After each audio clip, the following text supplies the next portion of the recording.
তাজা শসা দিয়ে ঘরেই বানানো যায় একটা ঝাল মজার চাইনিজ রান্না। চলুন ধীরে ধীরে দেখি কিভাবে বানানো হয়।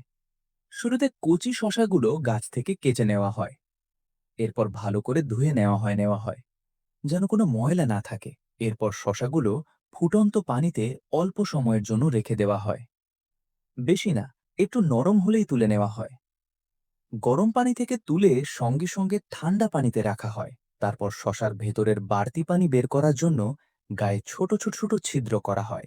এই শসাগুলো এক রাত ভারী পাথরের চাপে রেখে দেওয়া হয়, যাতে ভেতরের পানি ভালোভাবে বের হয়ে যায়। সকালে উঠে শসাগুলো ছোট ছোট করে কেটে নেওয়া হয়।